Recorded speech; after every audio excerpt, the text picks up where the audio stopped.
Hi, my name's Phil. I like talking about politics, and in this video I'd like to discuss the main points of interest from Starmer's first conference speech as Prime Minister yesterday, particularly from my point of view, as most of the attention was on a seemingly unintentional new policy to release the sausages. But there were more serious points made about the way anti-immigration populists use policy arguments to shield their racism. And linked to that, I think, housing priorities for groups such as veterans, which is actually very good politics. But first, for daily political commentary, please click the subscribe button so you don't miss out. So obviously nobody was expecting new policy announcements in Starmer's speech yesterday. We didn't get them last year when they were still in opposition because it was like, no, we've sorted them out now.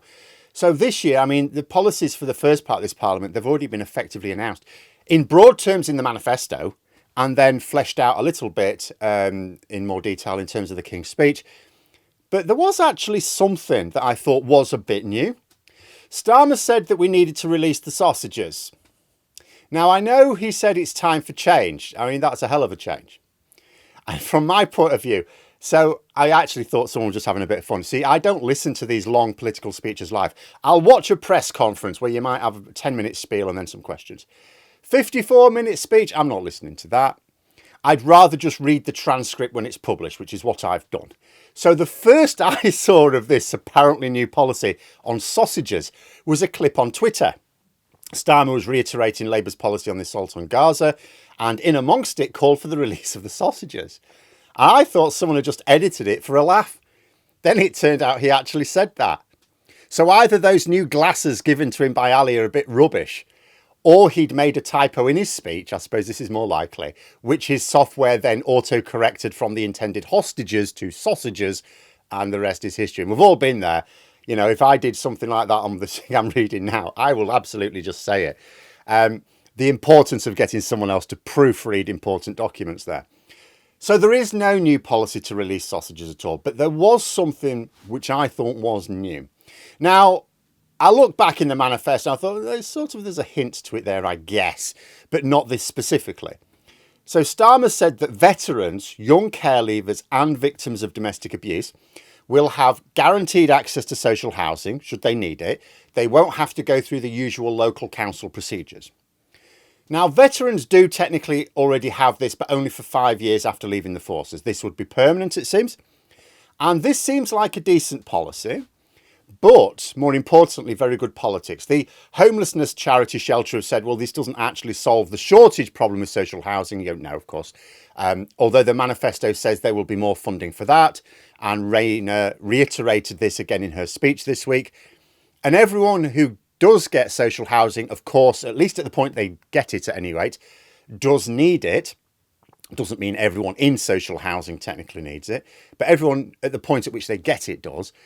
But some need it more than others. So the idea of prioritising like this makes sense. And I particularly like the easier access to housing this gives victims of domestic abuse. But the longer term inclusion of veterans is, I think, quite good politics. It's good against both the Conservatives and Reform UK. After all, this sounds like such a simple policy, doesn't it? It's easy to do, you just have to say it and it happens. The Conservatives like to claim they're the party for veterans. They made a lot of the fact, oh, we've got a veterans minister in cabinet, you know, that's how important we rate it. And Labour, now that they're in government, they don't have a veterans minister in cabinet. So the Conservatives go, oh, you don't really care, do you? But Labour could just turn that back and go, well, OK, what did your cabinet veterans minister, who was Johnny Mercer, by the way, who no longer has his seat. What did he actually do then? Oh, well, he sat in cabinet, you know. Yeah, what did he actually do? Oh, not a lot. Whereas you've got Labour providing easier access to housing, as well as more help into work for veterans in a separate policy. But it could be especially good against Reform UK. Now, Reform UK's MPs, Nigel Farage and Lee Anderson chief amongst them, often complain about asylum seekers and other immigrants. They're getting priority for housing ahead of UK citizens. This isn't right. Well, no, it's not remotely true. They don't. In fact, asylum seekers don't get access to housing at all at first. Our system is set up to assume that anyone claiming asylum in Britain must have family links here. And so obviously they'll just go and live with that family. So in order to get housing, an asylum seeker has got to go through the application process, which is actually harder for them than it is UK citizens.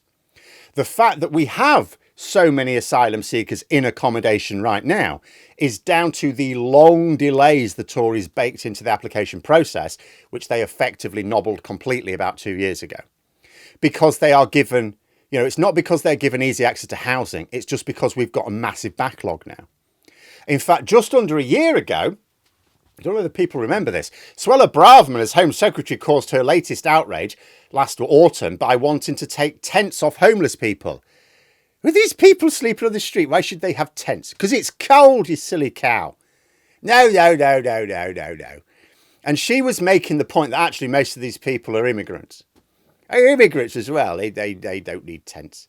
I mean, didn't that drop a bit of a hint that immigrants don't actually have easy access to housing at all, if they were kipping on the street in a tent and Suella Braverman wanted to take their tent off them? But anyway, the point is that these shysters in reform claim that immigrants are jumping the queue for housing. It's not true, but people believe it. But a policy like this pushes back against that notion. It emphasises that veterans are amongst those who are actually bypassing the queue, something the anti-immigration lot wouldn't dream of arguing against. So although the policy itself, doesn't solve all the problems we have, as Shelter said, you also need enough social housing stock to make policies like this work properly. The actual politics is potentially very useful in countering one of the main populist lines. And speaking of which, there were strong words from Starmer against the likes of Farage and Robinson, whom he didn't actually name, but we knew he was talking about. In fact, at one point, he talked about the fact, he doesn't see it strictly as populism, but just the politics of easy answers, as he calls it. But he said that there's nothing in common between those who have concerns about immigration and those who were smashing up towns and cities this summer. He was breaking the link there. And by describing the looting of the cenotaph, which I don't think actually happened in the riots, that was he wasn't just describing those riots, but the Tommy Robinson parades as well. In fact, there was a line I rather liked in it, and I'll quote here. To those who say that the only way to love your country is to hate your neighbour because they look different, I say not only do we reject you, we know that you will never win, because the British values we stand for, not just the rule of law, but a love of this country and our neighbours. Because although the Conservatives will remain by default the main electoral challenge to Labour, I mean, they're not really presenting anything themselves, are they? I think Labour recognise that their main political challenge is this dangerous and dishonest rhetoric from the likes of Farage and Robinson on the fringes of politics. Apart from anything else, it's also infected the Conservative Party again. And I think Starmer knows that they need to isolate these hateful lies from mainstream politics, because there were multiple references to it during the speech. But there we are. Those are my thoughts. Let me know yours in the comments below. If you enjoyed the video, please click the like button. And if you'd like to support the channel further, you can join for memberships. Thanks for watching. And until next time, I'll see you later.